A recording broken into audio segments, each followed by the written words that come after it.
Welcome to Master Muse, Jeni Magana. How are you? Thank you. I'm doing all right. Okay, so to be clear, we were just talking about the fact that Jeni is in LA, so she has been dealing with unbreathable air, thinking about the people who have lost everything. Have you talked to the people that are in your community in LA and how they are doing? Yeah. So when I evacuated last week, we went and stayed with a friend, and then a couple other people came, and so we got to process that all together, which was nice. Like as it was happening. And there are a few people that I've seen recently where we've reached out and we've been like, "What did you do? Like, what did you take when you evacuated? How was that?" And it's just so nice to be able to like process with other people, especially when they've gone through a similar thing.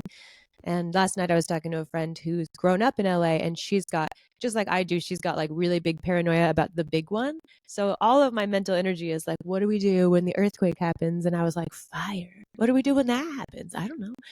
Yeah, you know what to do for the natural disasters that you're familiar with in your Yeah. area, Yeah. and then you add something new. And I really do hope that I don't know, you find some kind of normalcy before you start going too stir crazy, because I just know that's difficult. Because I mean, just remembering the pandemic, that was a crazy and Mm-hmm. difficult time for everybody to feel. How do you feel normal? What is normal? Yeah. On a personal, in my personal life, it reminds me of it a little bit because there was a fire in 2020 that was kind of close to my home, and the air was smoky. And so they were like, don't go outside, but don't go inside.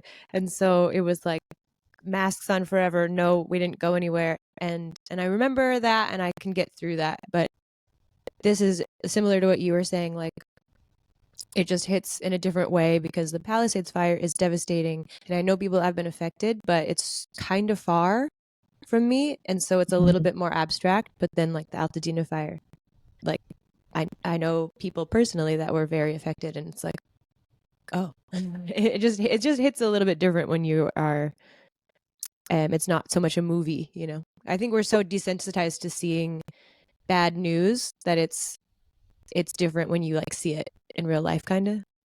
Right. It's like it's hard to put yourself in it if it's not Yeah. personally happening to you. Anyway, it's just crazy. Okay, we could talk about this for a very long time, and it's extremely important. But anyway, um, That's okay, good though. let's go back to the very beginning. I know that you are um, a multi-instrumentalist, Mm. but I want to talk about the beginning of your love of music. Where did it start? What was it like in your home? What were you guys listening to? Kind of what was your genesis of that journey?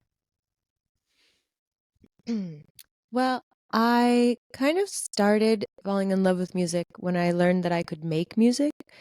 We did listen to music in the household, but not like, probably less than the average. We didn't really have speakers like just around. We didn't have a record player. We didn't, I didn't have that um kind of musical education. But then when I was really young, my mom, we did have a piano. See, this is where this genesis comes from, and my mom would kind of play it and warm up on it, and I just thought that was so cool. Piano is a really beautiful instrument because you can sit down and press things and like make pretty sounds pretty immediately.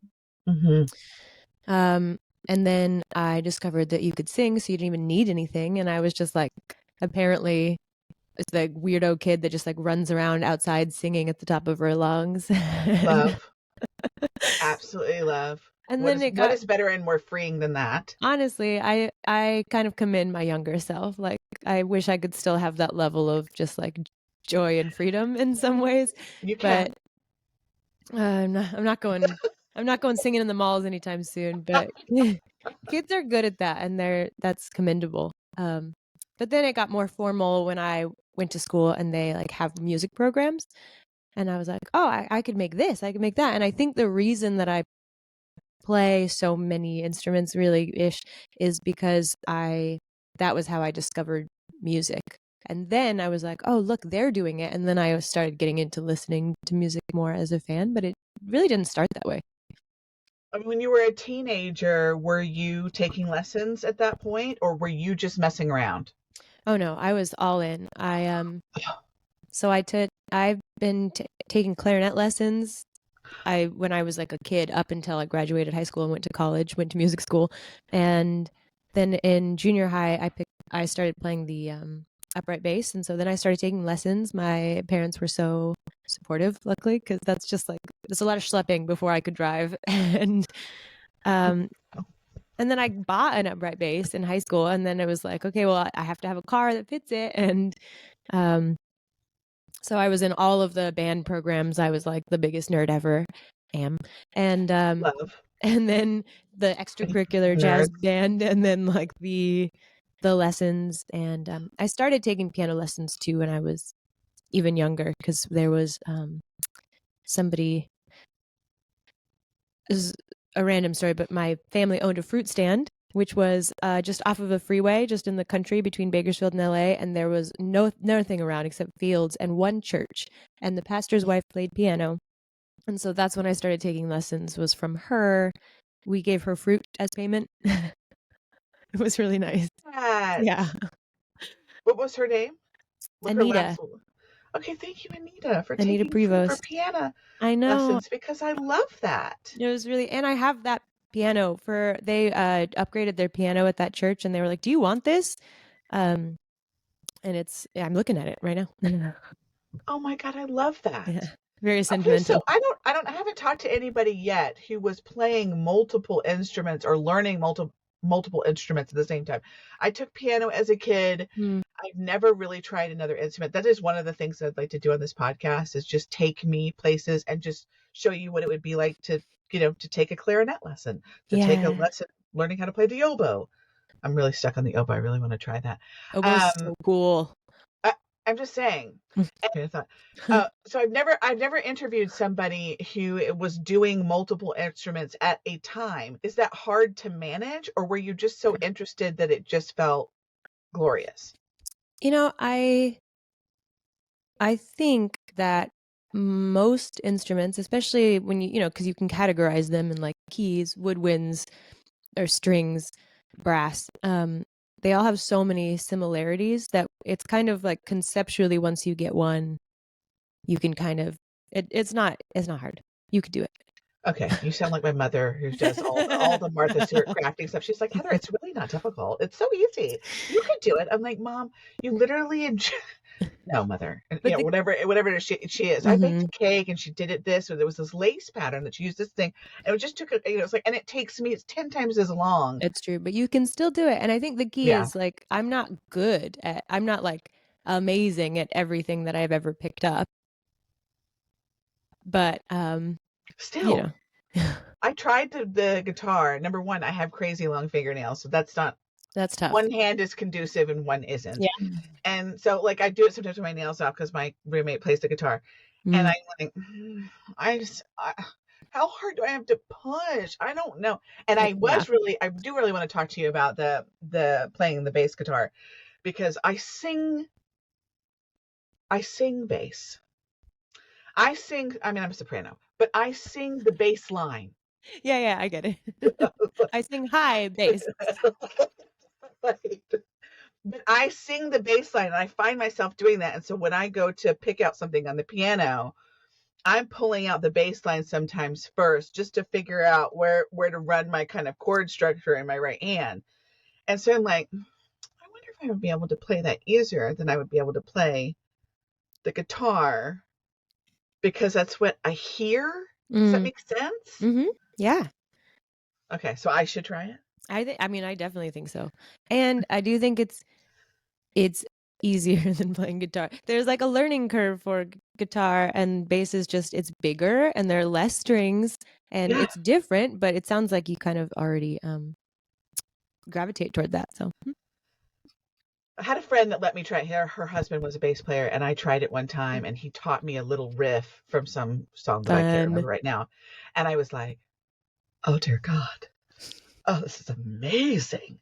Like I want to be a bassist. This is incredible. And he was like, okay, let's just like one riff. And I was like, okay, whatever, shut up. I just feel like I'm on my way. I could do anything now. So Yeah, I was that's beautiful. really excited to talk to you because that just is such an interesting, I mean, and it's such an important instrument to a band. Yeah, it feels good to be part of the like foundation of something because when Yes. you're doing it right, it's like, yeah, I don't know, it just makes everything feel so solid and locked in. Grounded. Yeah. And it feels it you're right, it does feel really important. I'm rehearsing right now for like a day job thing and I'm playing keys, which I love, and it's so fun. And in a way it's less pressure, but there's lead stuff, so I guess that is pressure, but I don't hold everything up. Well, one of my other interviewees was telling me one time that the bassist started the song on the wrong note.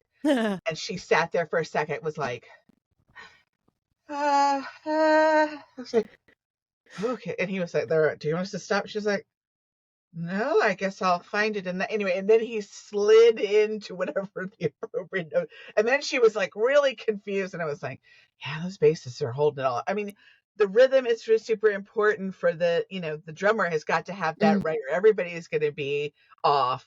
But the bassist is holding the grounding of whatever we're singing on top of.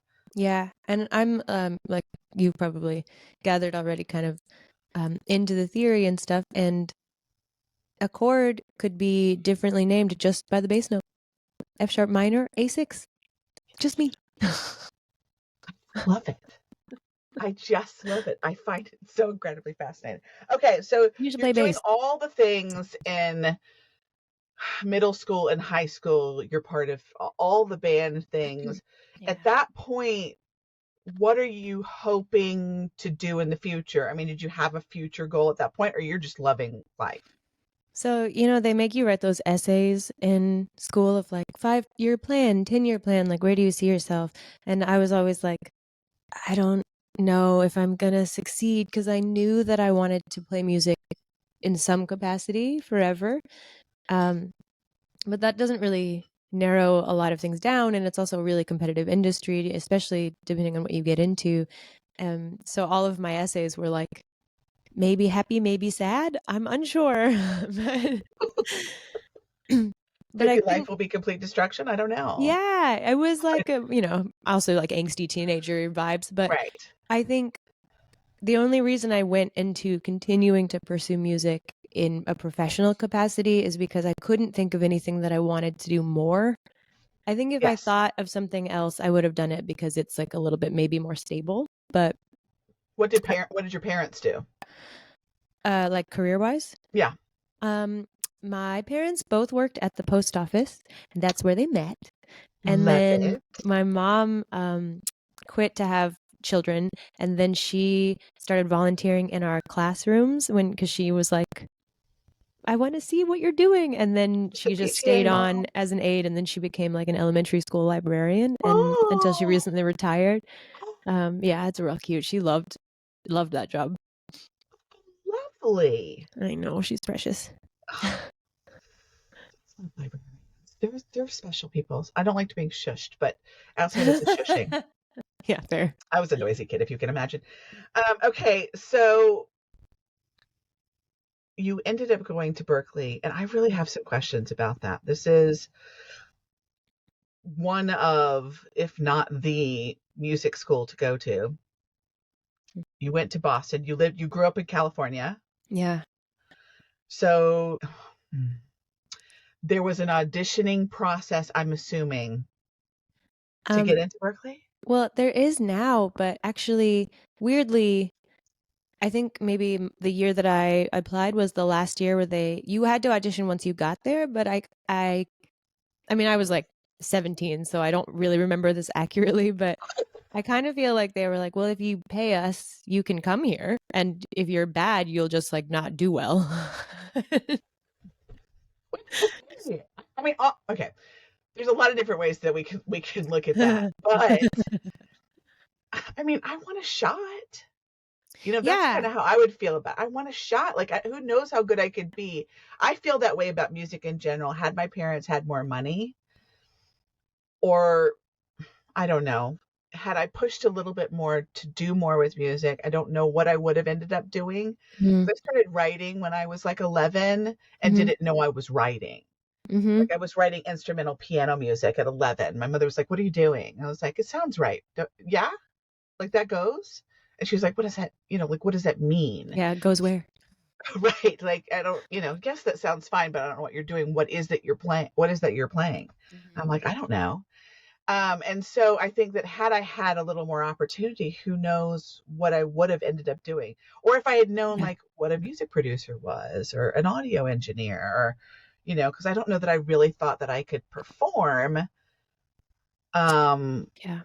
but it's just okay. So anyway, I digress. Well, no, I actually like I try to make a point to um like talk to kids that are especially like little girls that because it wasn't super common when I was growing up like female bassist wow like and it's still kind of like a weird distinction that people feel like they have to make and so not having that example is what gets a lot of people stuck because they don't know that they can do that and they don't know that that's something that's allowed and so I Right. think it's like really important now that I'm in a place where I feel like hey, this is like cool. You can do this to make sure that I talk to like those people. Like there's a few people that come backstage. I've gotten them backstage at like Mitski shows and been like, yes, like Hmm. I started just like you, except I didn't have the internet to contend with. But like you, But this is still, like possible for people to do if that's what you want. Just because I think exposure helps a lot of people right. make Because make had I decisions. known, I mean, when I was growing up, there was no internet. forget, Yeah. forget Same. social media. There was no internet. And so that idea is like, now that I look at it, I go, well, we need more, female music producers and more female engineers. And well, we need to let all the females know, or anybody who has felt like they aren't represented in whatever category, is there is room and there's space for you. And of course you Yeah. can. Yeah. Of course you can. But You want some to be a people haven't even bassist? heard of that. Yeah. Correct. Yeah. So I definitely, when I was saying to somebody, I was like, oh, I'm interviewing um, the bassist for Mitski, and they've got a solo project, and they were like, oh, what is he like? Mm. And I said, he is a she. And they went, oh, and I was like, gosh, I mean, every time I think that we've made a little bit, instead of just assuming, I thought, why wouldn't you just ask? What is their name? Who are they? I thought, gosh, we're still stuck in that space thinking that all the bassists and guitarists are men, but Yeah. they have been for a very long time. Yeah, which totally makes sense. Like I see the logic. I don't think it's always malicious, but I was Right. just No. reading a book about how like it's so ingrained in the system of our culture. Here we go. That even in when you say like something's unisex, it means it's made for men. Like unisex t-shirts are men sized and then women can wear them.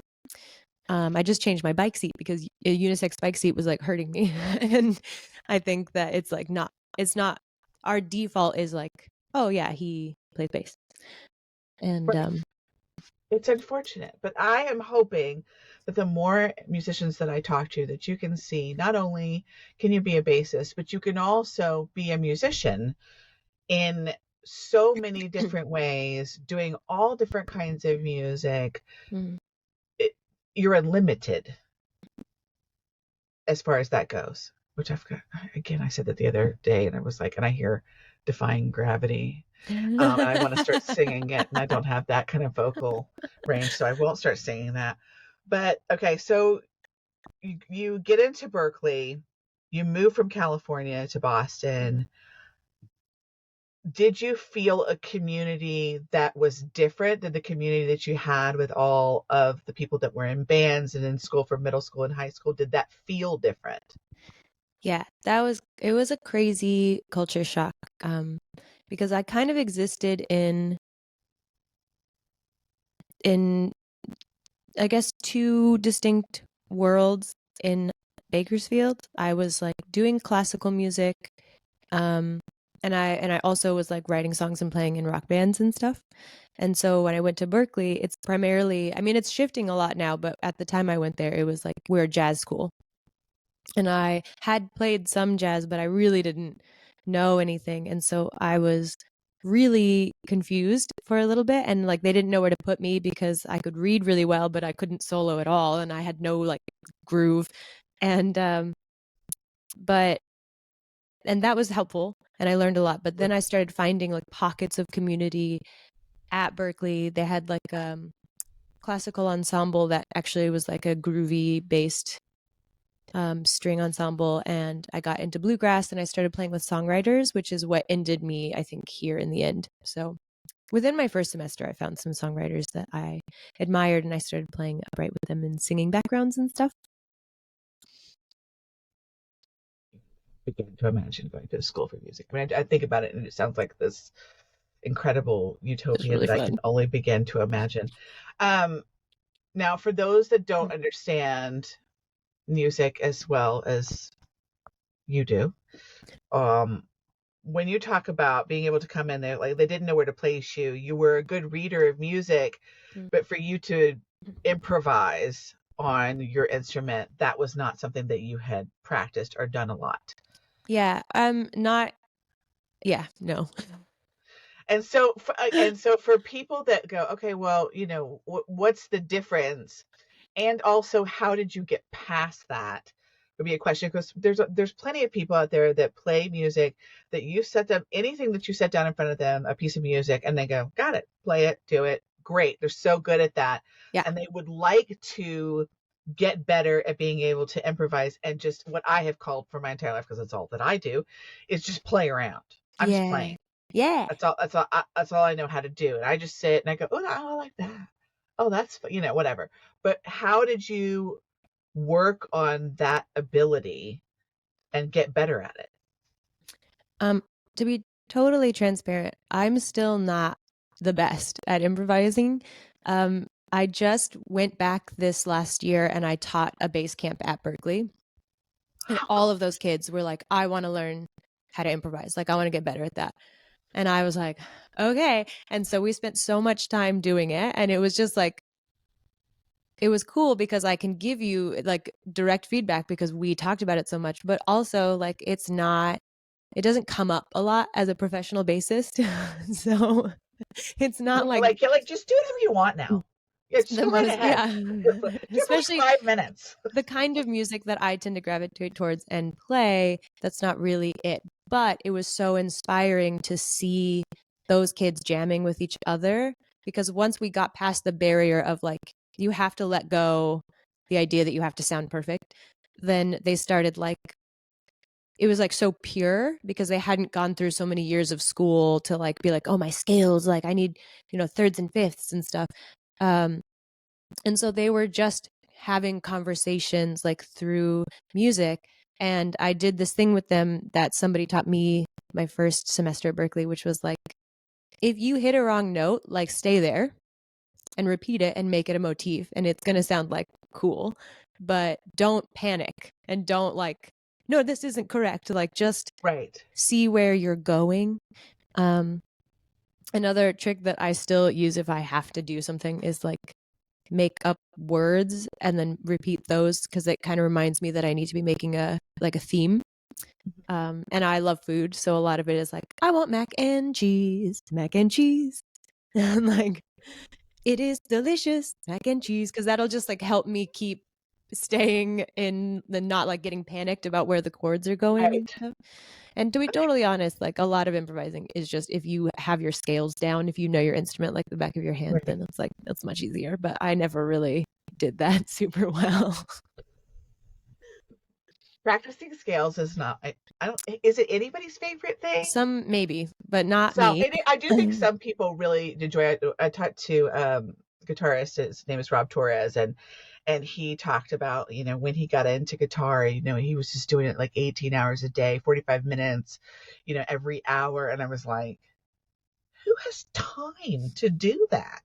But Yeah. he was so excited and he wanted to Yeah. learn so bad that it was just everything that he could do Yeah. to be better I and have better friends and like that. better. And another person that I interviewed, and she was saying, I had things that I wanted to do. Like, girls are doing sleepovers, or, Um, they get a boyfriend or a girlfriend, or, they have special best friend relationships, and they're doing other things that, we're not wanting to spend 10 hours a day practicing fill in the blank, whether yep. it's an instrument or scales or perfecting it.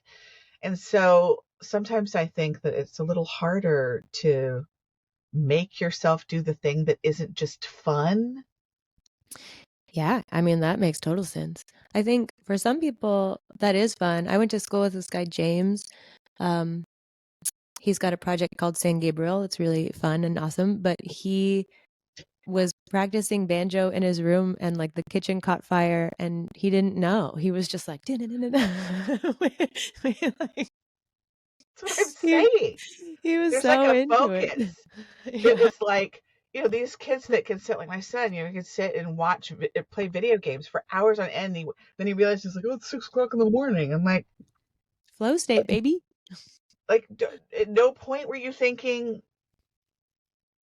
what time is it? Because I've got too many things going on in my brain, and I'm sitting and I'm Yeah. going, okay, I got to do this, and I've got to do this other thing, and I can do this for a little while. Like, even when I'm editing down an interview, it's really hard for me to stay focused for Yeah. an hour and a half of running through it. I like have to do it for 15 minutes, and I go, okay, I've done 15 minutes, and then I go and do something else, and then I come back and I listen to it because I've already done it. I talked this through. Yeah, you were already there. It That's was actually me. um like people recommend setting timers to switching activities so that your brain doesn't get fatigued. So good for you. Okay, so maybe that's Science just backs you up. science says good job, Heather. It's not your attention span. It's that you're trying to help yourself. Okay. Um, so you found your little home in your first semester at Berklee. Were you thinking, okay, I can see now where I want to go? Mm. And what was your major? What classes are you taking? Are you taking a lot of theory? Are you I don't know anything about music school. I want to know. Fun. I love talking about music school. Okay, so I got there and I double majored. So I did performance, and then I did music business. I don't know why. I think that I just was like, I need to get a real degree, even though like they're all MFAs, like they're all the same. But Still, um, knowing the business side of the music industry is important, yeah, because and I a did lot of think, people don't know. I mean, honestly, I don't really either. And the thing that was cool about Berklee was, I was just talking about this. The industry was actively changing, is actively changing now, but hadn't for a long time, and then was shifting while I was there. And a lot of the teachers, like 360 deals, had just become a thing. And they were like, I don't know what the landscape is gonna look like. So here's the history of what it's been like. And then what do you think it should look like? Well, here's like some ideas of how this might go. And I thought that was really open minded of them. What is a 360 deal?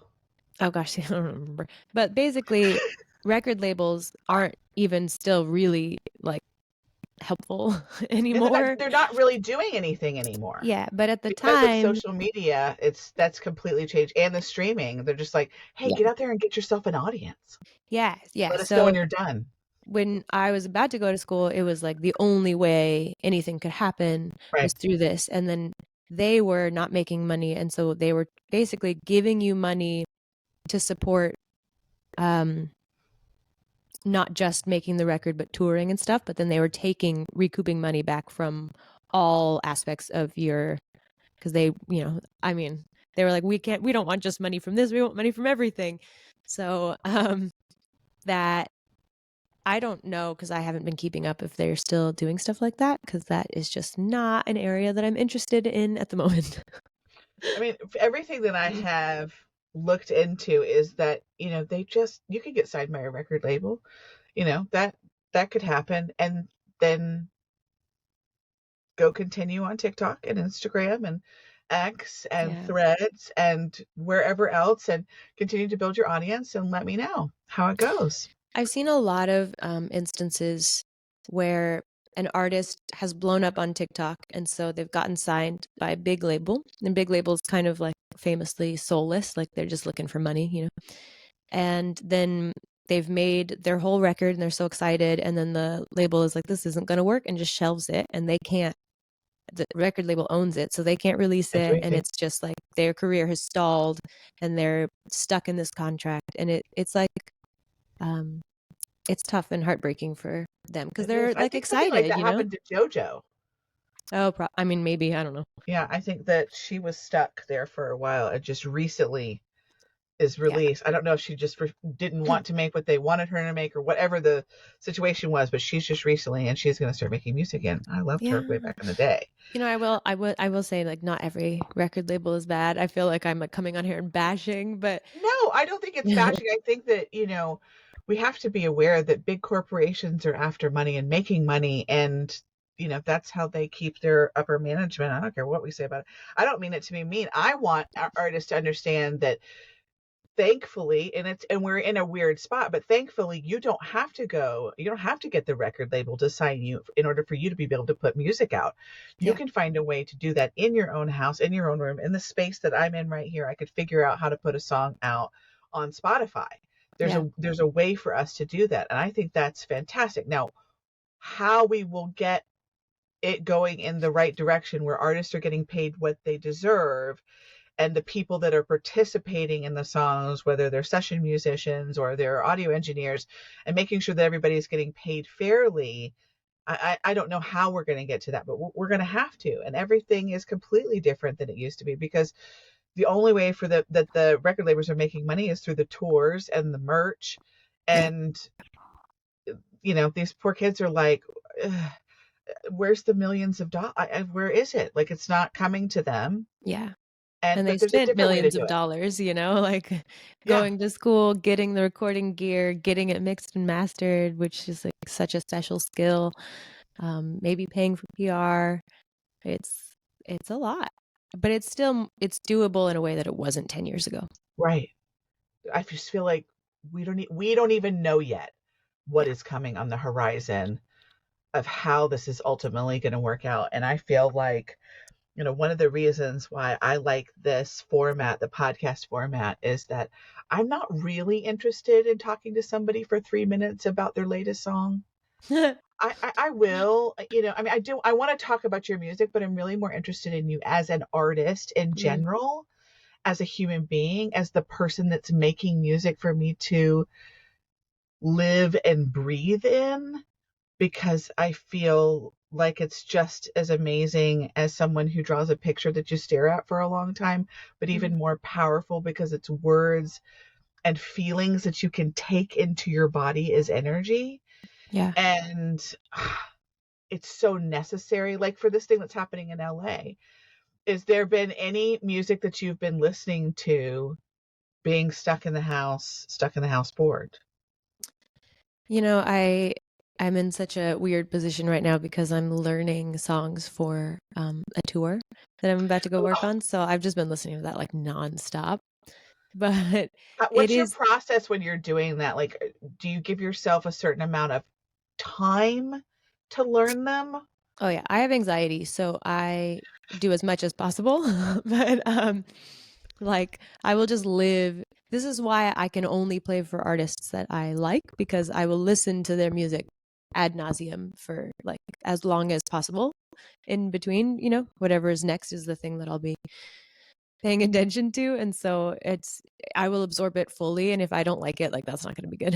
So yeah, so I do a lot of listening and then listening with charts and then like writing it all out and then starting to play it. And then it's fun because then you just get to like jam it and pretend you're on stage and like see how it's going to feel. But which is the area I think I'm in now, which is nice. But I, Now, do you have, when you work with an artist, let's talk about you working with Mitski, who I actually saw a couple of times open for Harry Styles. in the UK, Yeah. I was there. I Yeah. was like, when the person reached out to me, Jamie, I was like, "Oh, they're a bassist for Mitski," and I was like, "I'm sorry, what?" Are you talking about the Mitski that I saw in the UK open for Harry Styles? That Mitski? I was like, oh, that sounds cool. Let's talk about that. That was Um, probably a fun show to go to. oh, it was, yeah, all of Harry's shows are just, it's so Yeah, much fun. it was But awesome. so when you were planning on doing the tour um, with Mitski, when you're learning the song, you've learned the songs, whatever, are you going to her and being like, okay, what do you think about this? Or does she trust Mm. you because she knows that you know what you're doing, that you're going to have the right vibe to her song? So any artist, pretty much any artist that I work with has an MD. So somebody that is the person that's like the point Right, person for putting that stuff the together. musical director. Yeah, hardly ever the band leader because it's just like there's so much going on already for them. So, Okay, what's the difference between a musical director and a band leader? well, I mean, I would say that Mitski is the band because she's the Okay, artist, okay, okay, and then the MD would be like Patrick, her producer, is the MD, and so he, okay. for a lot of that stuff, that was, well, it shifted because I've been playing with her for years, so it's we have like a relationship now, but Right. it was like here are the songs, learn the parts. And then as each tour progressed, it was like, okay, we're gonna do this stylistically different. So play it in this style. And yeah, and in that instance, there's a lot of trust, which is so nice. But not every tour is like that. Not every tour has a person that knows you and like trusts that your vibe is going to be good. It really just depends tour by tour. But once again, I end up generally only working on the stuff where the people hire me because they know me and they want that. I think that when we were talking about learning scales and stuff, like the thing that I focused on a lot was defining my own sound. Like I played around a lot, but I wasn't like, I'm going to like learn scales. I'm going to do this, which kids, you should do that. But also, Still important. it is important. Yeah. But also like something that is important to me and defined how I go out and interact in the world, not only as a solo artist, but also with other people is like my like taste, like the thing that I do is what has defined me in some way.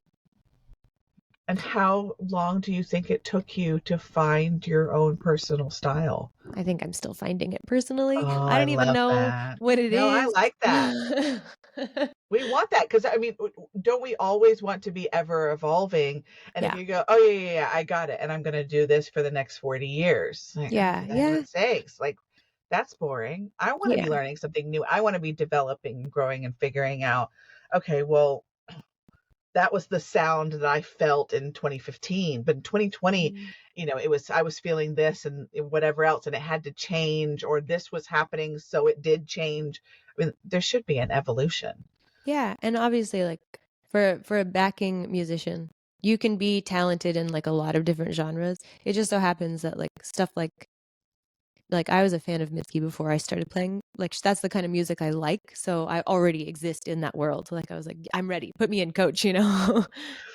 Okay, how did you meet Mitski, and how did you end up being in a part of her band? Recommendations. That's how most of it works. Okay. Yeah. Mitski, I'm trying to think. We were in Did she open in Wembley? Yeah. Wembley. Okay. Um, That was I Wembley remember. Stadium. And Oh, so, true. okay, when you're the opening band for somebody like Harry Styles, do you like interact with the rest of the band? I mean, obviously Harry's a fan of Mitski. I mean, that's Yeah. a duh. He only brings people out that he loves. And we're often sometimes surprised, like, who is this? I don't know who these people are. Like I think that's so cool. I mean, it's just crazy. It's like he doesn't, and I think he is different in that he doesn't just choose somebody that's like, oh, you're a little similar to me, or we have kind of the same, even the same vibe, really. He Hmm. picks who he likes. He's like, I love this music. You love it too. Yeah. Here, And like here. that's so pure. It's so wonderful. So, what is that like for an opener, and have you ever performed in front of an audience that large? Um, so Harry Styles, I want to go on the record saying, like their whole crew was the nicest group of people that I've ever met. And so yeah, you don't always interact with the band when you're an opener. I've been an opener for like a lot of different stuff, but it's kind of up to them because like you want to be able to have personal space, because what if they just want to be chill for a day? Like people have, especially on tour, your lives are so on top of everyone else's that if you just need a day, like it might not be related to I want to meet this person or not. It could be just like I'm Right. having a bad day and I just want to be alone. But Right. so many tours that I've been on, the opening band will make a point to stop in and just be like, hello, it's so nice to meet you, thank you for being. And yeah, so great. And I don't know, I'm not the kind of person that is good at numbers. So I don't know how, I've never played a show for like that, I think, before or after that was that big. But when I was playing it, it did look like, it looks like a festival to me. Like I was like, yeah, there's like a mass of people. Some of them are listening, some of them aren't. I don't know. It just kind of like is. It's crazy. And that was big. That was big for us as fans Mm. because we had only seen him in arenas, and so we knew Yeah. he had already done Manchester, which was big, and I think that was around 70,000. But when he got to Wembley, that was more like 95,000. And we were like, he's going to lose his mind because, of course, he was here with One Direction, and it's going to be nostalgic, and he's going to be all emotional, and of course we want him to be emotional because we're emotional Mm-hmm. because we're so proud, and it's like it's so crazy. And then I got there and I was like, holy mother of God, this is a lot of people. You know, I haven't been to a lot of stadium shows. I get pretty overwhelmed in large groups of people, but there is such a palpable energy to, I mean, there's an energy to little shows because it's like individuals connecting in a room, but like I didn't know that that could happen on such a large scale, and that, you know, you're not necessarily losing that energy. It's just like changing, it's like little pockets of it, like changing intensity. It's very cool. Yeah, the Harrys are it's the most incredible group of people that I have Mm. ever encountered. And I have talked so many people into going to see him because I saw him a lot of times through this 21, 22, 23 tour. And I would talk people on the internet and be like, it doesn't matter that you're by yourself, just go. Like someone will stand right next to you and love you and be excited for you and be happy to be your friend because we all share the same thing where we want this man to do the thing that he wants to do the most. And we just want to be there, just be like, Yeah, yeah. yay, good job. Do you have another one? It's so crazy. If only we could Um, live our lives like that. I just, I mean, that's what I've often wondered about the people because he had so many different openers.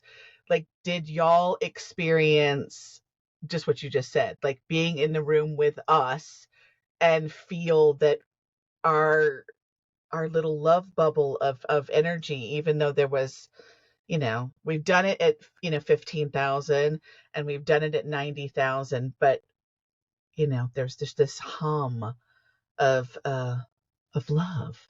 And it's like, and if Harry loved you, we loved you. That's We're so in it. nice. We Yeah. did. It's like, oh, I wonder if he loves this song. Is this his favorite song? Oh, this is a very interesting. I didn't. Have you ever heard this? Oh, I never heard this song. Oh no. Oh no, he loves her. I mean, we were just so fascinated by every single opener that came through. Okay, how do you manage the tour life? You're traveling with Mitski or whoever, Yeah. and you're doing shows 2 days in a row sometimes with one day off, then 3 days, then one day, like how do you keep yourself in a good headspace? How do you manage your emotional stability? How do you make yourself feel good in those kind of spaces where you're not sleeping in your own bed and you don't have the familiar things of home? This is my favorite thing to talk about. Um, I I think it's like a number one job of a person who's going to be a touring musician to learn to have a handle on your like personality and what your triggers are and like what you tend to do when you're stressed, because you're going to get stressed, and what tends to calm you down, and then act accordingly. So the reason that I don't go to a lot of shows when I'm on tour isn't because that doesn't sound fun. It's because like I know that I need alone time more than the average person. So I have to just like take a step back and like read a book, or I carry a little tiny keyboard and I will like write string music and just kind of like random synth pieces, and um yeah, just like work on little projects, because those little like tinkering things. I brought pastels on the last tour and I just like sat around and drew flowers and stuff. That kind of stuff makes me feel grounded. A lot of people run a lot because it's like a good way to feel grounded and to like process things in your body. So, you know, it's going to be different for each person. I alternate, but I have like a lot of touring gadgets that are like, I think on this next tour I'm going to go on, I'm going to bring a personal air purifier, because I got an air purifier because I'm in LA and I love it. It's like my skin is better, I'm breathing better, and like I'm not concerned about like when you're with people on a bus or in a hotel, it can be like the noise or the smells or like just whatever. It's just like another person in your space. And so it's got a white noise function. Or I I'm also a bring, big fan of white noise. yeah, I'm not in my daily life, but when I'm on tour, it helps me kind of feel alone again. And I bring like an essential oil spray and a candle pretty much everywhere I go. Like just like little things. I put them out every time I change hotels, or I have a little place in the bus on my bunk. I like put Christmas lights, you know, just like whatever makes you feel like home is helpful. I Yeah. think it's so important. I mean, we could apply this to anything in our lives, right? You know, where you have anxieties and you go, okay, what is my list of things I need to run down and do to bring me back to a place of homeostasis? Mm. I am imbalanced. I don't feel good. If I'm particularly, because I have 4 children at home and a roommate, so there's a lot of people in my house. Mm-hmm. I feel like I am never, ever, ever alone, Ever. Yeah. which is fine. And I chose that. Um, I was intent on creating my own tribe, and they live here, which is great. But one of the things that I know that I have to do, if I really am snapping at the littles, I'm getting into an argument with my 25-year-old, I have to go, I need a minute. And I will walk to my piano and I turn it on and I sit there. And within 5 minutes, my shoulders are down. I feel myself breathing easier. I feel lighter. Mm. And I'm like, okay, it may be a bad day or an irritating evening or whatever. It's not a bad life. We're okay.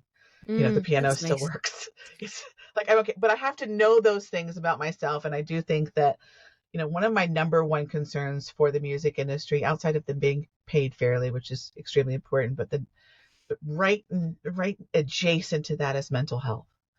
Mm. And I'm very concerned about the well-being of artists out there that are running themselves into the ground Yeah. and trying to be and do all the things, wear all the hats, and just because they want to do a thing that's creative and lovely that made them feel good to begin with.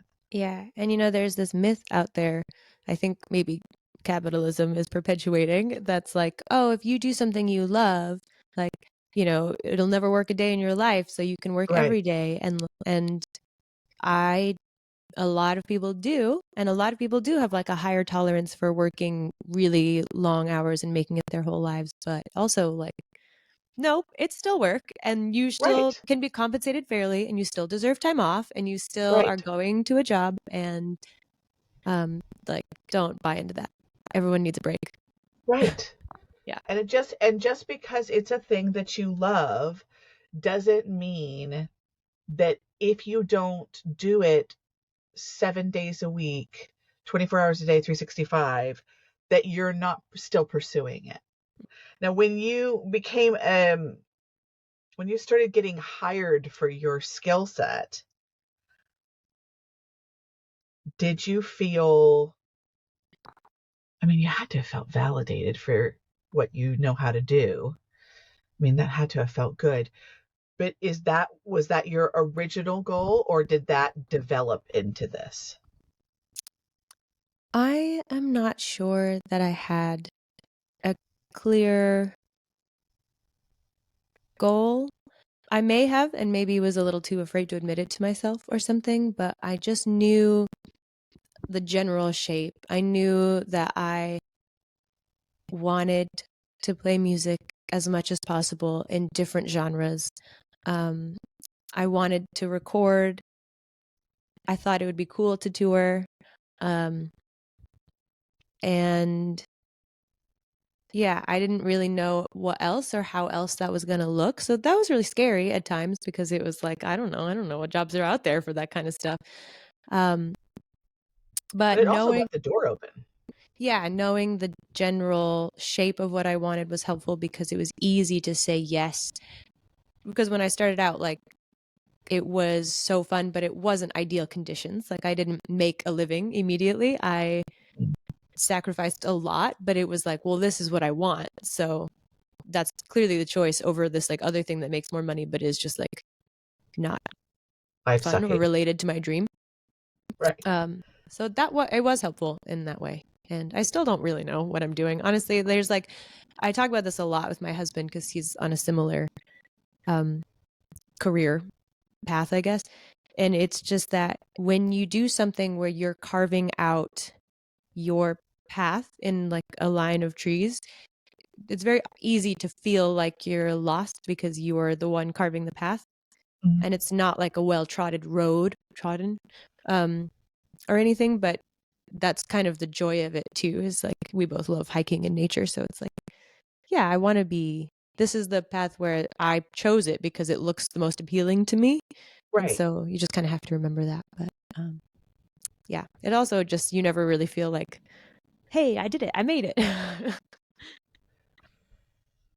But I don't know. The joy in the journey has been a conversation that I have been having for the last several years, especially kind of in this process of me. Like, this is new. I started a podcast 2 years ago, and but ultimately I wanted to talk to musicians. I just didn't know how. And Mm-hmm. so for a long time I was like, okay, well, I want to keep like the door open, but I just don't even know how this is going to look. How am I going to convince people with a limited amount of people who follow me to let me do this thing that I can do as long Yeah. as somebody says yes, then yes, I can.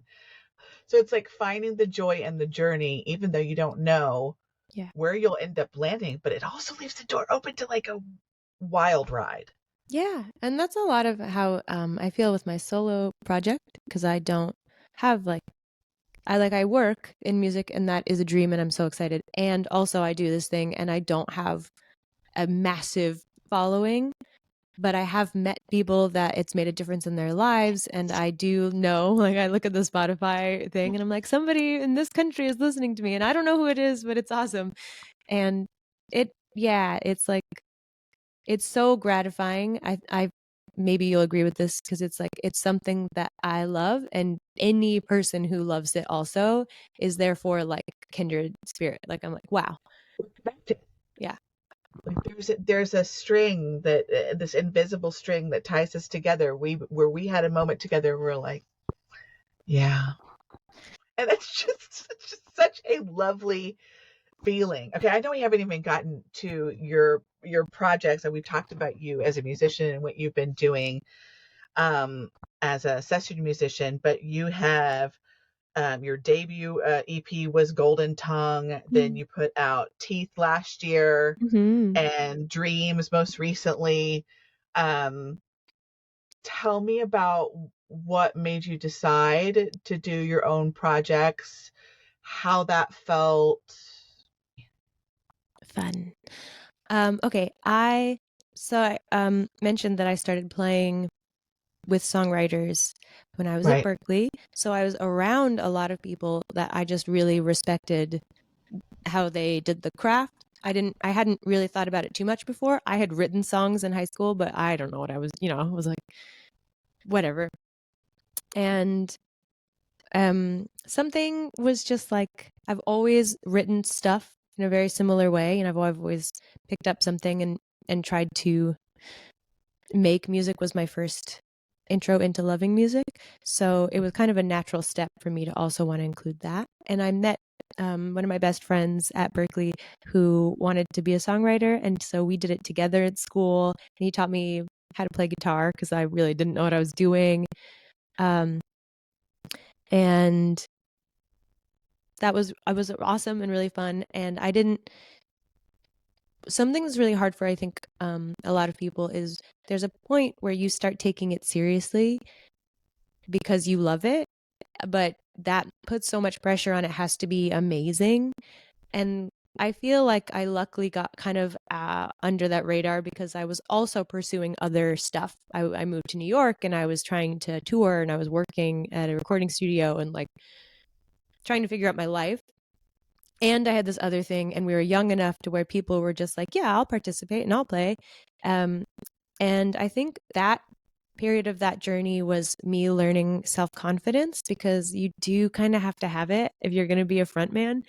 Not like it doesn't have to look the same for everybody, but you have to kind of innately feel like it's valid that you're doing that. And I didn't have that feeling. And it helped to have a band to support me during that time. And then scheduling, we all got a little older. This is 2016 when I was releasing my EP, and scheduling became hard. People were having jobs, just progression of life. And I was like, I want to do it alone.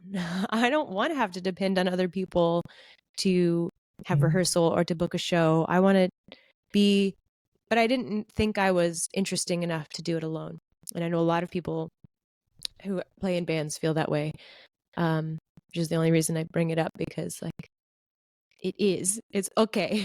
And it's not just because I'm so interesting. It's just like the song is usually the interesting thing, and you should just know that like maybe you don't realize why it's so captivating, but it can be just one person and a keyboard or a guitar or whatever. Anyway, and so that was kind of the birth of this iteration. And then I played with a band, and then I put out the record after that was You Are Not a Morning Person, and that was kind of made with the guy that I married, Jonathan, and my friend Cassette, who was playing bass for me at the time. And it was like cool to explore guitar and stuff. And then COVID happened. I moved to LA. My whole life is also going during this time. And I had so much time and nowhere to go.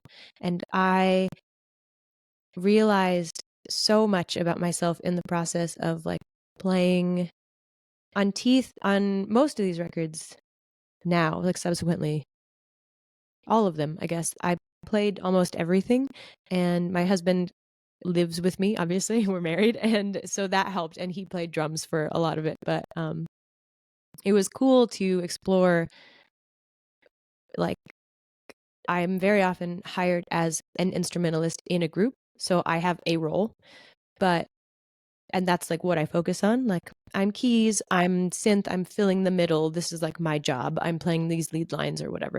But when I was making Teeth, it was like, oh, I could do anything. So anything could be the lead part at any particular time. And I had so much time on my hands that I was like, let's try this, let's try that. And so that was another growing point. And then the latest release, which is on the 24th. Wow.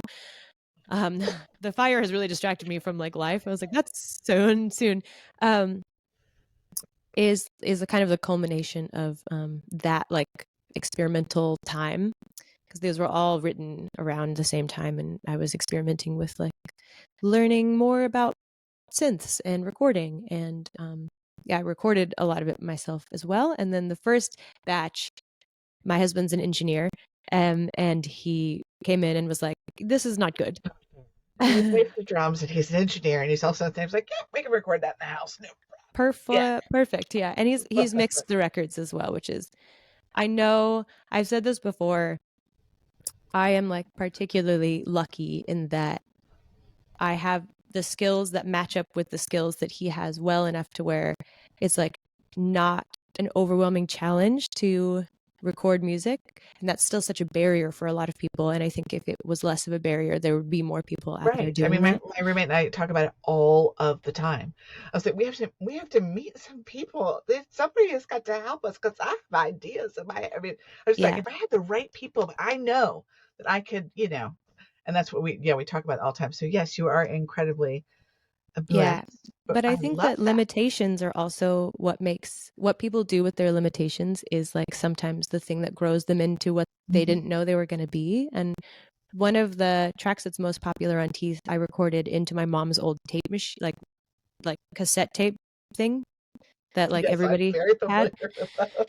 Um, and it's like dirty and gross, which is why it sounds like that. Like that's not added on. That's just like what it sounded like. And sometimes people overestimate production versus authenticity.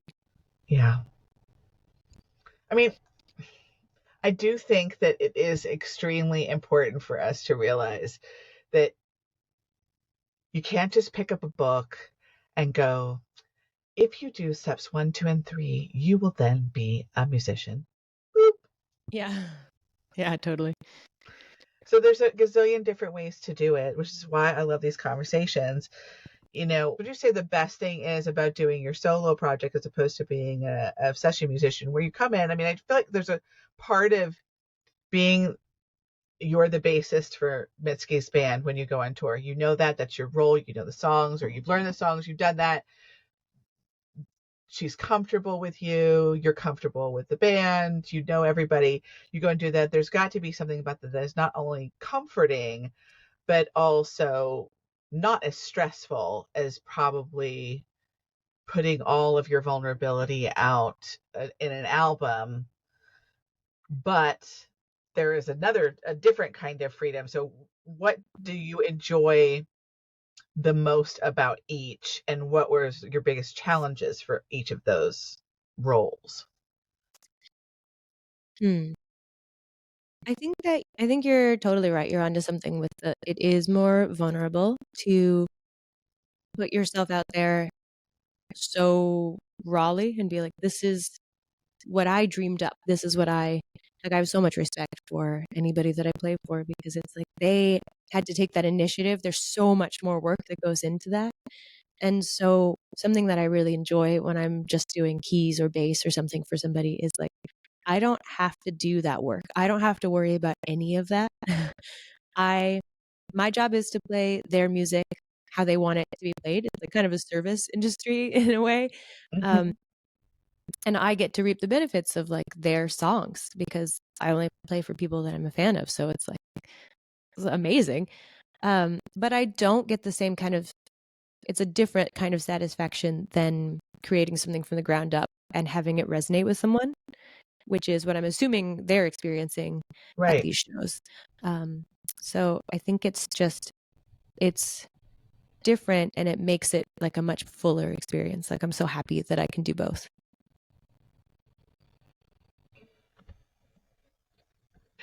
Okay, what would be your ideal venue? Would you prefer a festival where people are just kind of casually taking it in, or would you rather, and this is you performing your stuff, Mhm. or would you rather 25 people in a tiny venue? I would rather 25 people in a library or like a wine bar. And or yeah, that's like I just want it to be I mean it depends because there's also iterations of I've I play with like a band in LA and it's too rock and roll for a library, but it's like also really fun and I would love that to be a bigger stage, but Mhm. my favorite thing is like quiet intimacy. Yeah, So it I feels think if so I ever good. got big enough to where I was playing stadiums, like I would have everyone seated and they would be like having a book as a gift or something, you know, like it would be like somehow candles, I don't know. ways to do. I mean, like, Taylor Swift says the things. She's got the light up bracelets, and so she Yeah, has said to them, which I experienced that once at a Coldplay concert, and it's like active physical glitter is what it feels like when you're watching it and it's happening. that's cool. Like it's shimmering all around you, but it also is you. So I kept looking at my friends. I was like, it feels like glitter. I feel like glitter. And they're just looking at me like I'm absolutely insane. I was like, I can't explain what this is doing to my body. This is such an incredible feeling. I loved it so much. But she talks about that, it's like, if you think that I can't see you from the very, from all the way across to the very, very tippy top, it's like, I can see that, their little light up bracelet. Oh, I see you all the way up there. And like, so she somehow has this way of like pulling them in, going, and she's this big, she's running Yeah. around, and it's like bigger on the screen, but even if you're far enough away, she's still kind of small on the screen. And but trying to find that way of making that intimate feeling, but giving as many people the opportunity to experience you, to me, would Yeah. be the hardest thing for me as a performer. Yeah, it's like its own skill set. Like, so much props to people like Taylor Swift, because she is so, I think, involved in Yes. how she wants the show to Right. feel. It's so much work, and I'm not sure that I'm at the moment willing to do that work, so I'm choosing the library. Right. But I mean, I like the library. There's a venue in Atlanta called Vinyl, and we went, and it was like, I'm sure maybe the capacity is 150 or whatever, but it's really tiny. Like, it's like a living room, and there's Mm, like a little cutout corner for a stage, and I was like, wow. Like, I felt like I was like in his pocket. Like, I felt like he invited us into his jacket, and I was like, you're yeah. saying right to me. Oh my god. Like, it was so incredible, and so, like you said, intimate, that like you can't that's hard to replicate. And it's hard to make money off of too, which is like going Yes. back to the industry. Right. And like, a lot of people wouldn't have you do that because you will lose money, unless. But um, I did a tour where I played with this artist Lady Lamb, and we opened for the New Pornographers. And I'm a big fan of Nico Case and New Pornographers, and it was so cool to watch them in the venues every night.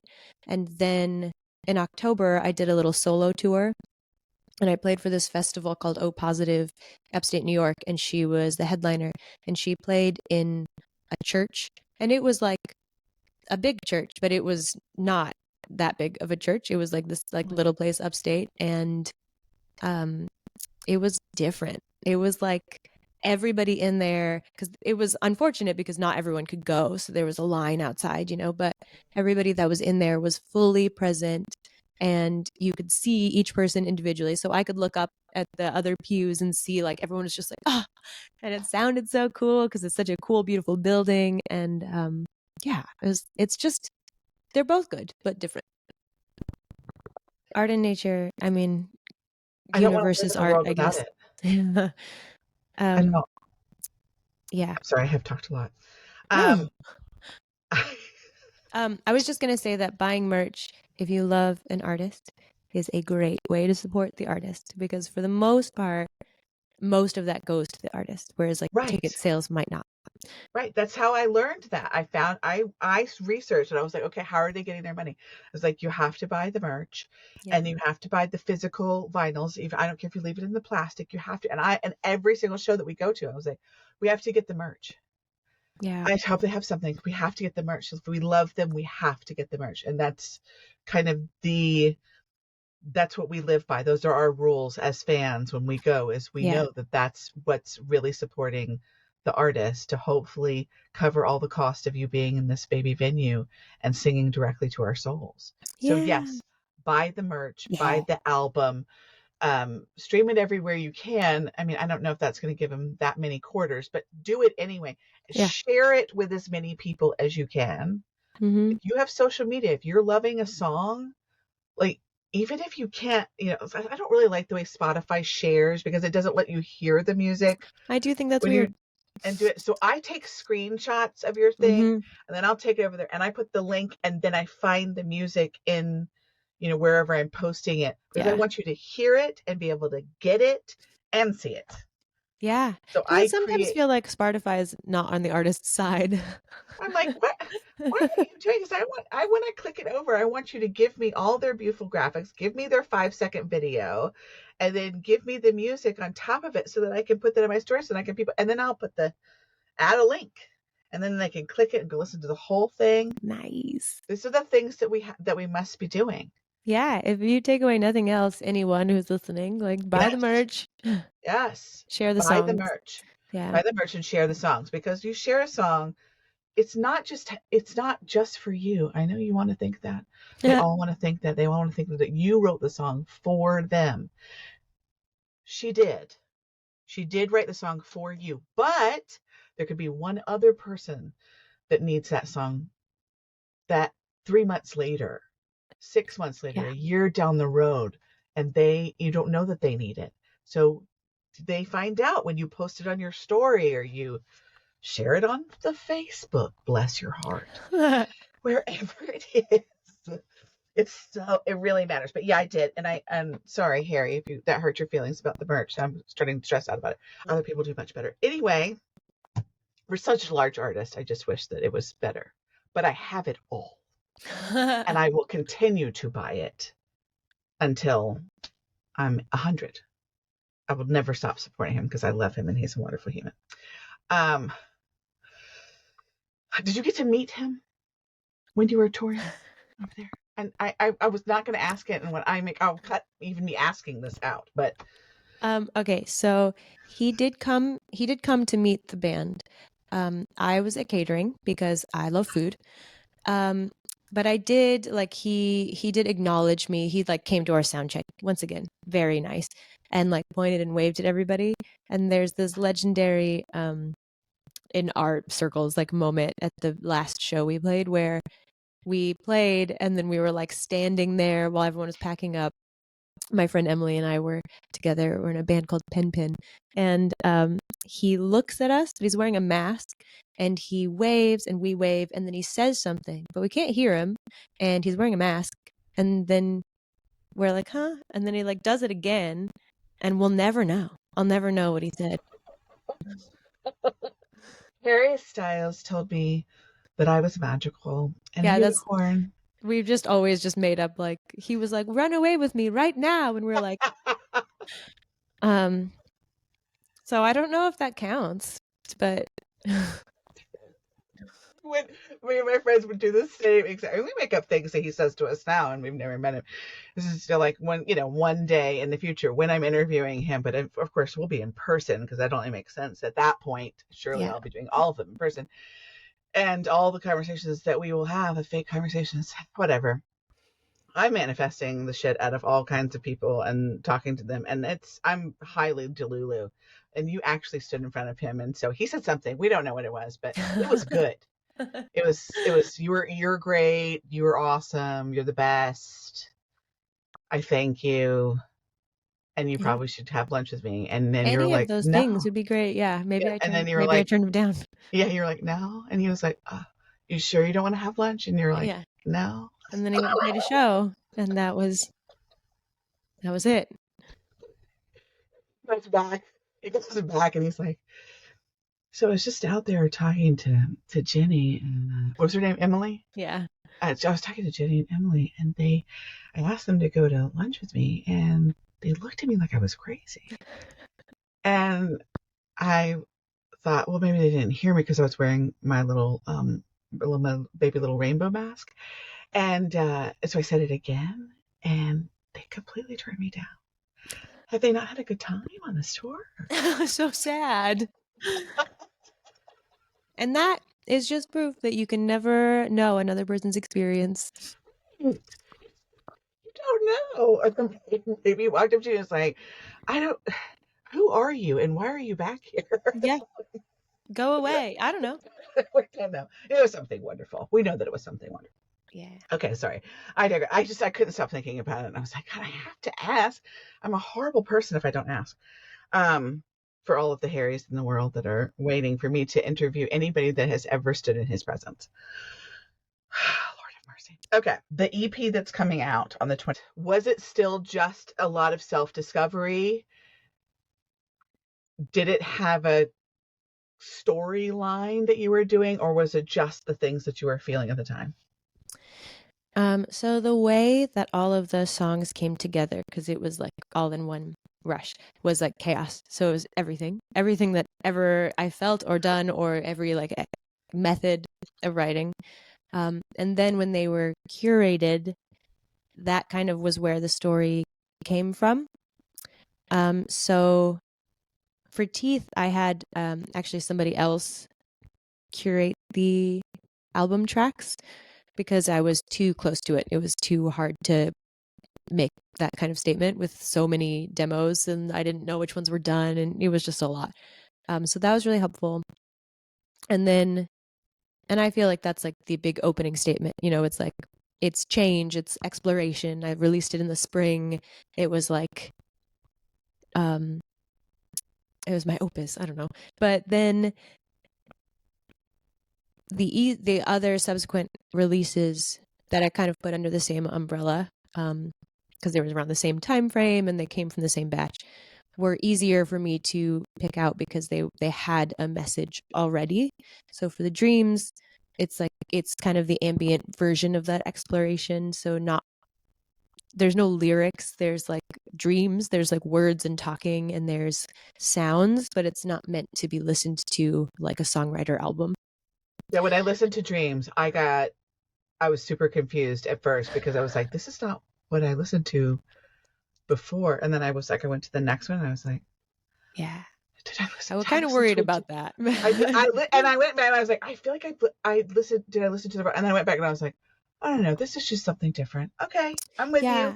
I I'm with was you. nervous. I even like talked about it in therapy. Like, do I make a new project?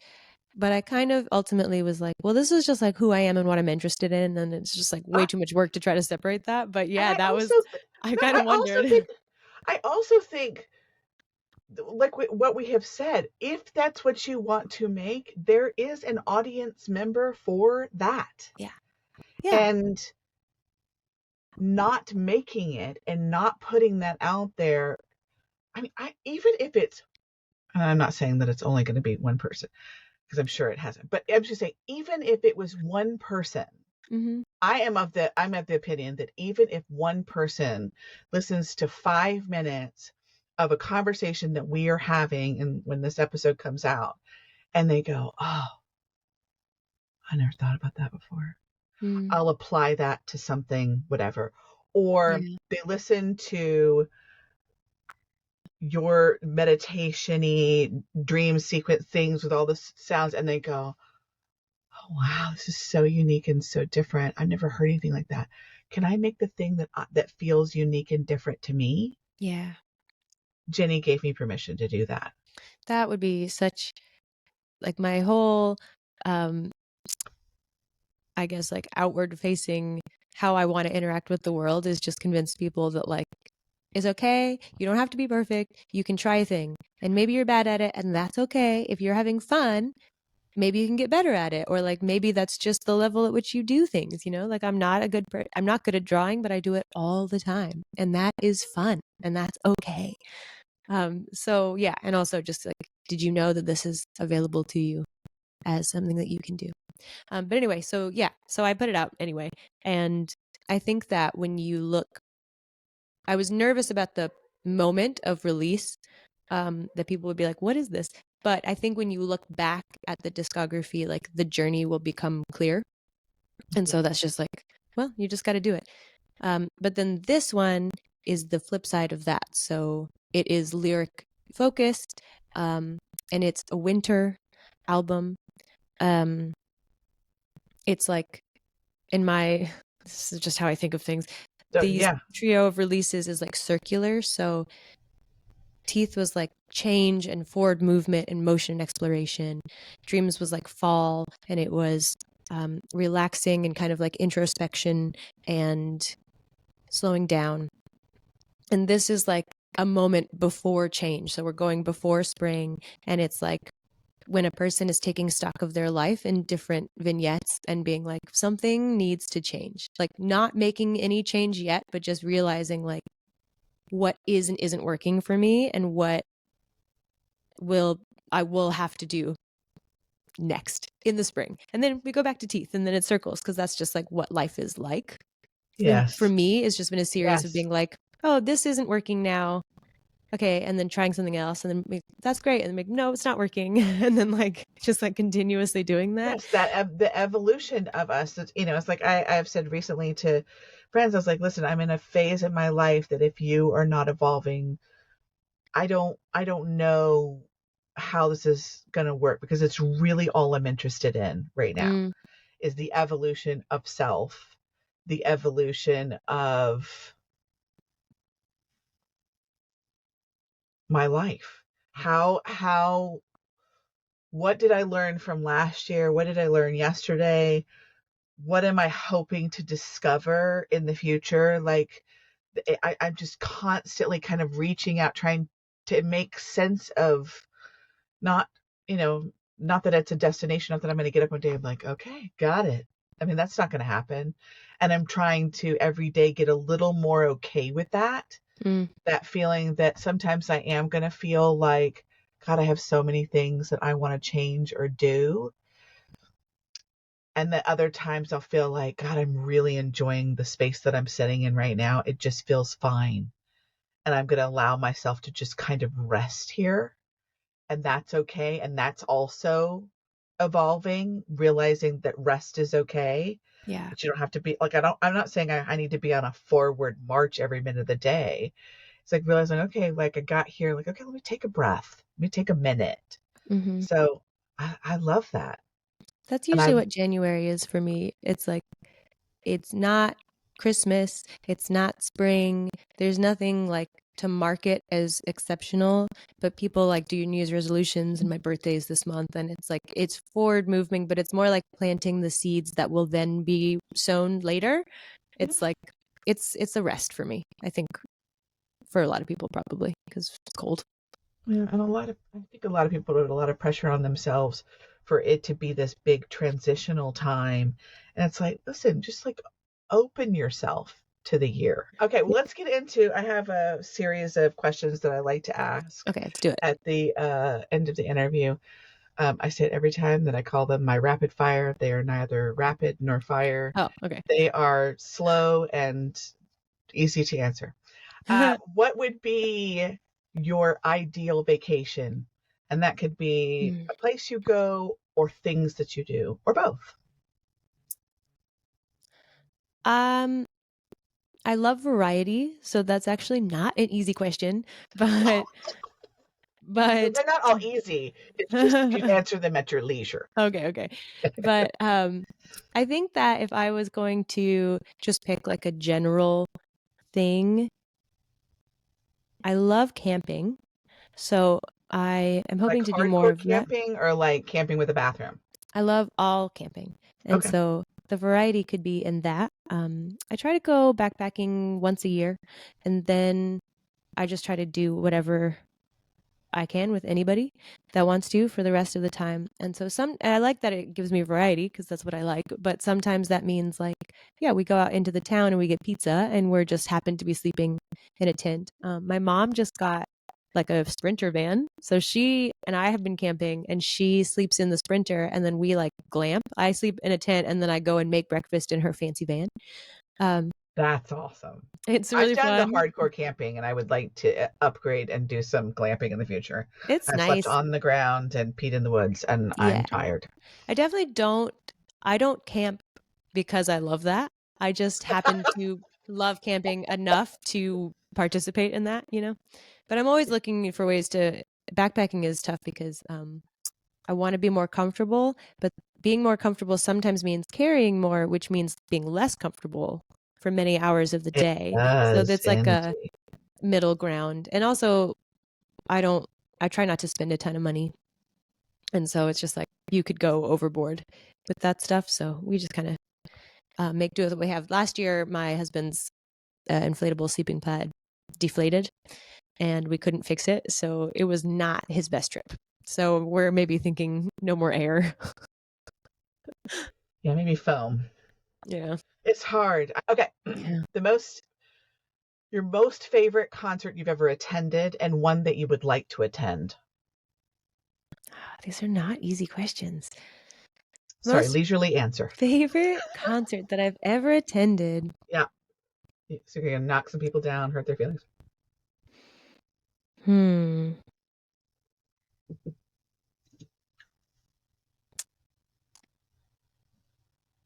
I don't know, but I will say it's probably just because we've been talking about it that like the Harry Styles shows were pretty magical, and it's the first time that I've really felt like, oh, this is what you can do with a stadium size group of people. Like you could all dance and have a good time and be kind to each other.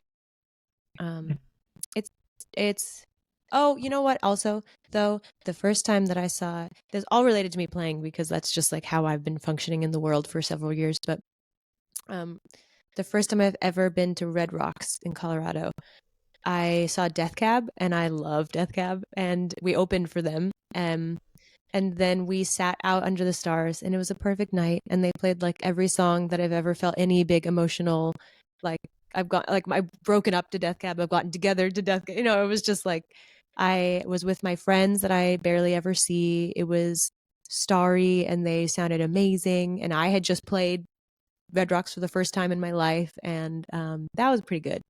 I would say that one maybe. Okay, what's a concert Nice. that you hope to attend? Who would you love to see? Who would I love to see?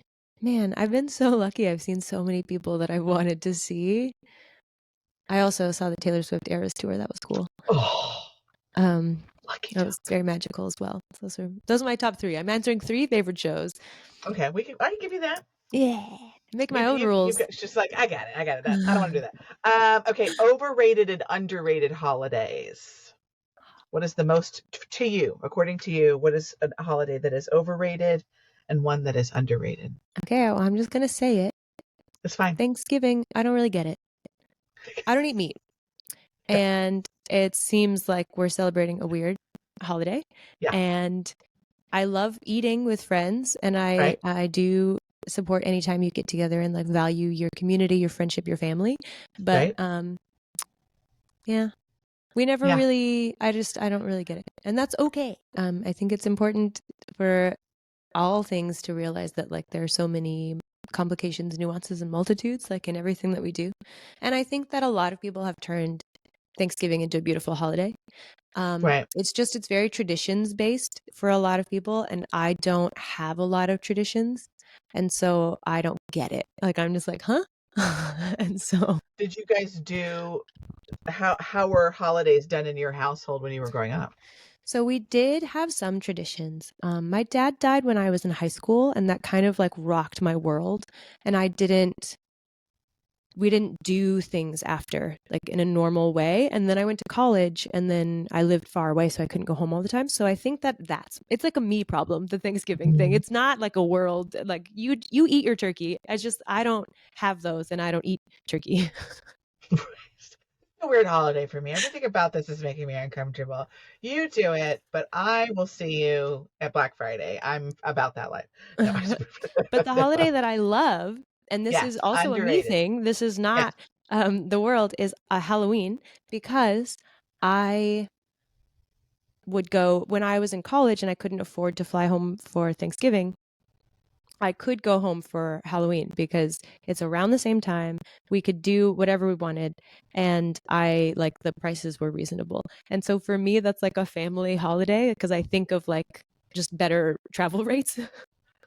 And we Okay, would I just carve love that though. pumpkins and we would like do whatever we wanted. You know, you could still have pumpkin pie. I love desserts. And I think dressing up is fun. I think that like it's an optional holiday. Yeah. Which is fun. This is So why I like this question because I feel like yeah. you learn a lot about people's. I mean, the goal is to get to know somebody better without going, so what do you and your husband like to do on Friday nights? Like, that's not the question I want to ask, right? But I do want to have Work is the more, answer. right? We're making songs, Yeah. because we're musicians. Um, but I do want people to be able to get to know their artist in a more intimate way without infringing on your privacy. Yeah. So, but to understand like why somebody likes a certain holiday or doesn't like a certain holiday, I feel like is really telling about their personality. And then you get to learn something cool, like, yeah, I used to fly home over Halloween because it Yeah. was cheap. And then you create your own thing. I think that's what traditions should be. I think they should be according to your family and what works for you. And I don't think Mhm. that your personal family has to be involved. That's true. You are like you can be the basis of your chosen family of any kind, Hmm. which is really nice. I also worked when I lived in New York. I worked for a tourist photography company for a long time, and every holiday was busy. So every like major holiday, I had to work, and Halloween did not count. So there's another reason that it See, was great for me. see, I like it. Weird food combo that you enjoy or something that you find really decadent and enjoyable that you think that everybody should enjoy. Okay, I'm going to take this in two different directions. First, for a couple New Year's now, we have hosted a weird food party, which is as I have a lot of friends that don't particularly want to like just drink all New Year's, and so we'll do like the food element where they can bring in something like childhood comforting that is something they like. So my friend brought in like peanut butter sandwiches with pickles on the side, or pizza with like weird toppings and stuff. Yeah. I like orange juice with a lot of meals. Like it's not a breakfast drink for me, which apparently makes me a serial killer. So She was like, I will have roast and mashed potatoes with a glass of orange juice. yeah, I mean, yeah, that sounds great. Or pasta because it's like acid. Um, my husband thinks I'm a murderer. Like he is not a fan of this. Yes. Spaghetti bolognese with a glass of OJ. Yeah, it doesn't sound like it goes. Give But it to me. I'll if put it an makes you egg. happy. Yeah, I'll put an egg on anything because my dad put an egg on anything, and so I was just like, yeah, egg goes with everything. It's sweet, it's savory. Like egg as a side. Okay. I've forgotten the second answer to be totally honest. It was something. What was the second part of the question? It's really an either or because some people are like, I don't eat anything weird. I've had that a couple of times and I'm like, I think you do. And you don't want to tell me. But no, some people are just like, I have everything exactly the way that I've been taught to eat things. So you have peanut It's butter not with weird to jelly. me. Yeah. Right. Um, Oh and yeah. so I give them the other option of telling me something like decadent or just something that they feel like, ooh, have you had something that you're like, ooh, you should Mm. have this because it's amazing. Okay, I make homemade pasta every week for the most part. I was talking to a friend the other day, and they said something that I thought was beautiful. Like it's a couple, and he said his wife is live to eat, and he's eat to live. And I am definitely like Mm, live to eat. I just yeah. think that we have to eat and we may as well make it like as enjoyable as possible as much as we Right. can. And I'm like pretty healthy. I'm a vegetarian and I just try to eat like vegetables for the most part. But um but yeah, so I think that whenever I have the luxury of time when I'm home. I'm not home all the time, but when I am like Right. I'm not always working regular hours. So something that we try to do every Sunday, we started it in the pandemic, is make my husband makes a homemade sauce and I make a homemade pasta. And Oh, just stuff like that. I'm fun. yeah, yeah. I love that. Okay, I went to when I was traveling to see Harry across the pond. We went to a cooking class in Italy, Mm, and it ended up being in this woman's home, well, apartment with her 10-year-old daughter and her husband and a cat that I'm allergic to that was up my skirt and trying to crawl up my legs. It was the most hilarious experience. But what I did learn was that pasta is actually not super hard. It's just time consuming. yeah. But I was like, it's like a 1-to-1 ratio. Yeah. Oh, look what's going on. Why are we all doing it? No time. I'm But I'm gonna see. Yeah, no, that's real. I also upgraded. My mom bought me like a KitchenAid pasta roller, because I was doing it Yes. by hand Yeah. forever, and it was like a lot of physical strength that I didn't want to exert. So We're like, gonna have to quit this. My hands are tired. but now it's like almost too easy. It's just like, this isn't even a thing anymore. It's just like, why don't I just throw this together? But I think that I've been thinking a lot about cooking, because cooking is another area like art. It is kind of art where a lot of people think they can't do it because they can't make it look like the recipe book. Right. But it's really conceptual. And I'm not like an amazing cook, but I cook all the time. And I think that once you get like, oh, the pasta dough should look and feel like this, like you don't even really have to measure. You just kind of like figure it out. It doesn't have to be so scientific in a mathematical sense. It can be scientific in like an experimental sense. And like sometimes it'll mess up, and that's just life. Like it's never going to be perfect 100% of the time. But yes, everyone can make pasta. I love it. Everybody get out there, make some pasta. Send us your pictures. Please tag Jenny and I in your pasta creations.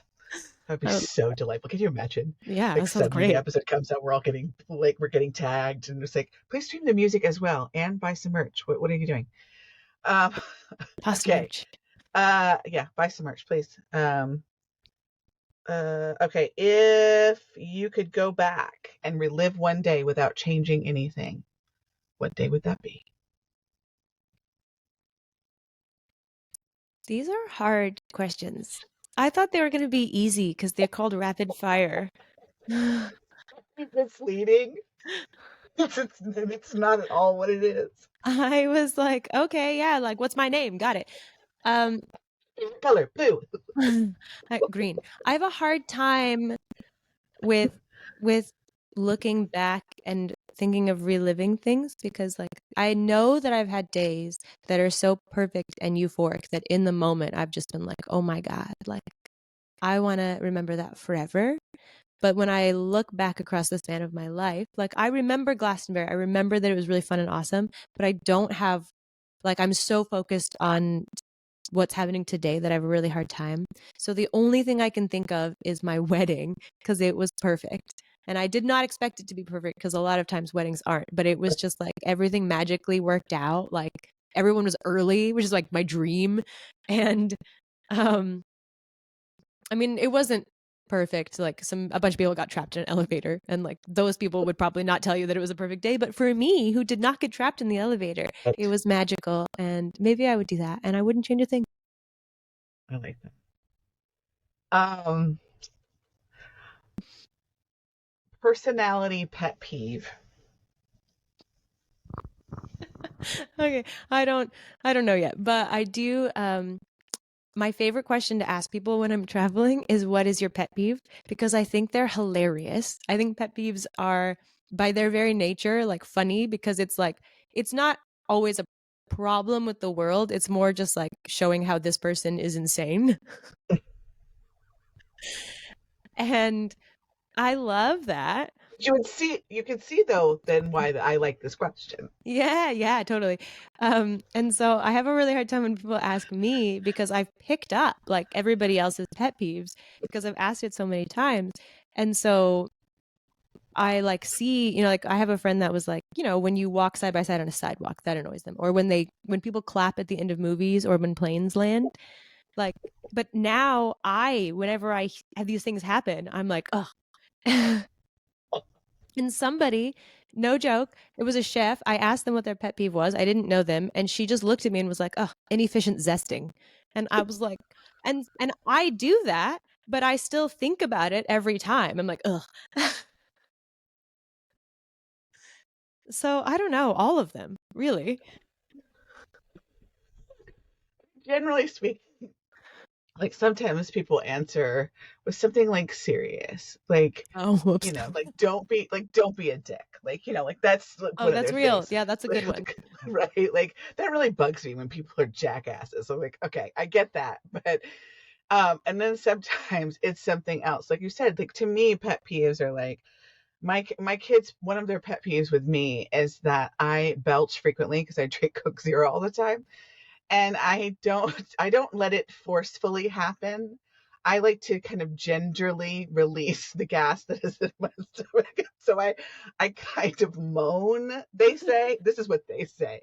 And they get so upset about it. Yeah. And I'm like, listen, I'm in my own house. I'm not sitting with anybody important that they're going to get really upset. I don't do it at the table with my parent, whatever. I'm in my house. Like, let it go. But it drives them banana. And I'm just like, that's just such a dumb thing. Obviously, I can't help. I didn't even know that I was moaning while burping. I didn't know that was, you know what I mean? Like, I wasn't aware. But I now I love know, and I have that. to think about it all the time, how Yeah. obnoxious I am. I also moan when I eat. Oh yeah, I do. I say like, oh, food is so good, or I love food. And I didn't know I was doing it until like one of my like a tour a long, long time ago. And somebody was like, I have one other friend that does that. And I was like, does what? And they were like, that thing that you Wait. do every time. Hey, the end is always my favorite part of all these interviews, and I'm like, maybe I should just make them this. Who cares what you're doing? Like, we don't want to talk about music. That's ridiculous. Let's talk about food. What is the kindest thing anyone has ever done for you? Here's another one you'll just love. Kindest thing anyone has ever done for you, said to you, done for you. Okay, I know I'm gonna get there's like a points off for these million, questions. right? Like my mom, like my parents, the way they supported me. Like my mom one time slept outside of my high school with me so that I could get into summer school so that I could take a music class. Like people have been Oh, so I nice to love me. that. But I want to say, because it was a stranger and I remember it to this day, it was probably one of those Halloween trips. I was in California visiting my family. My mom, once again, kindest person ever, drove me 2 hours to the airport. We were having coffee before I left to go back to college, and I set my wallet down and somebody took it, which was not kind. And I was devastated. And I had a flight, like I had to leave in like an hour. So we drove all around. We called DMV. We got like a temporary license and some other form of ID, and like heroic efforts on my mom's part, right? But we didn't have time to eat or anything. So she gave me cash because she loves me. And this is a story about my mom, apparently. And then I got to the airport and I got on the plane just barely. And I went to order food. I was in college, I was like young and an idiot. And the guy was like, "We don't take cash." And I was like, "I don't have a card. Like, I don't have anything. My wallet was stolen, whatever." And he was like, "Okay, what were you going to get?" And I was like, "Cheese," because I'm vegetarian. There's nothing I can eat. And he like gave it to me. And he gave me like a thing of wine. I was apparently over 21. And he like looked me in the eye and he touched my shoulder and he said something like humanity isn't lost, or like, there are kind people out there. And I just like, I just like burst out weeping. And he was so nice, not only to give me that stuff, but to like acknowledge me. I'm gonna cry thinking about it. I love that guy. Thanks, flight attendant guy. I Or know. And mom, to be fair. yes, and mom. And mom. Always mom. Yeah. And the last one, what are your words to live by? And that could be this year, because I know asking you that may send you in a spiral. But this year. Like all of the other questions have. Yeah. Sorry.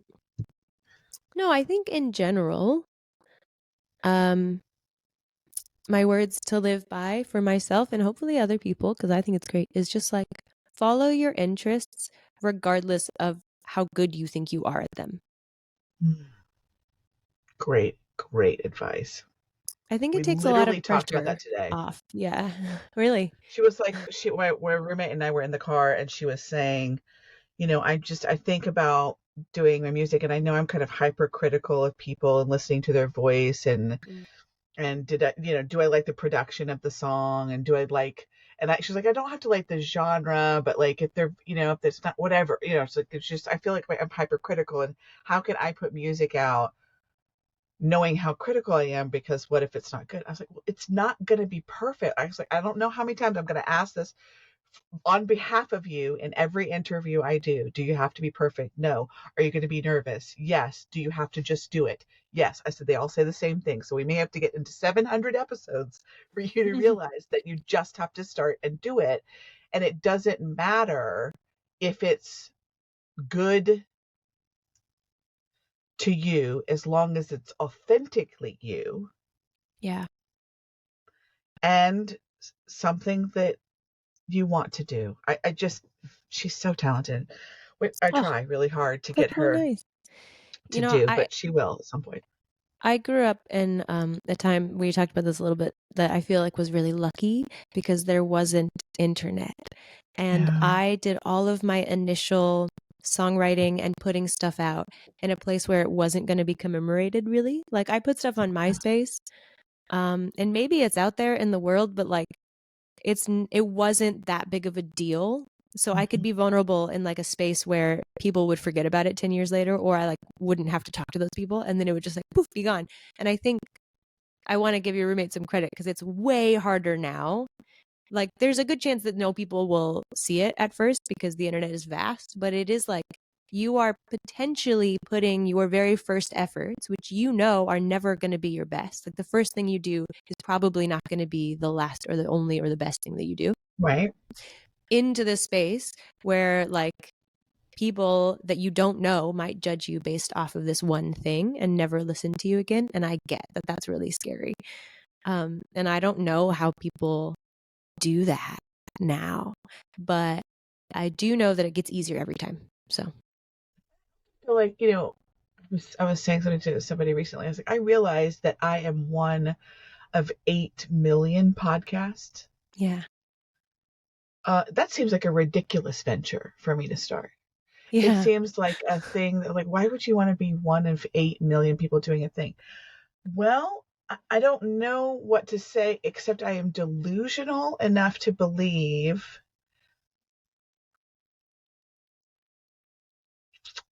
that if I'm consistent with a thing and my heart stays where it is right now, where I am in service of the musicians, that I have something unique to offer them and therefore my audience. mm, Because I am not seeking to exploit or um, clickbait a moment to make you seem a way that I want you to seem. mm.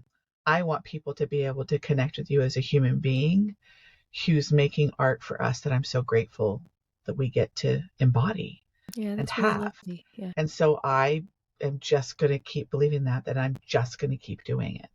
And so if I just end up being 1 in 8 million, great. And if I'm at the bottom of that, okay. But all the while, all while that happens, no matter where I am in the rankings of 8 million podcasts, I still get to have this conversation with you. yeah. Oh, Like, yeah. and nobody can take that from me. This No. experience that we get to have with this woman who's in LA, who's experiencing what's happening, with the fires right now, and having this community that you're building and this album that you're about to put out. And like, I get to have a conversation with you 6 days before you put your next album out. Yeah, in like a moment of time that's never going to happen again. Like, Right. And it's just, to yeah, me, like, that's worth it. And if I'm not super cool. great at it because I talk too much sometimes, that's okay. If there was one song that I had to take to somebody and I said, "This is Jeni. This is just the epitome of who she is today as an artist," what would that song be? Hmm.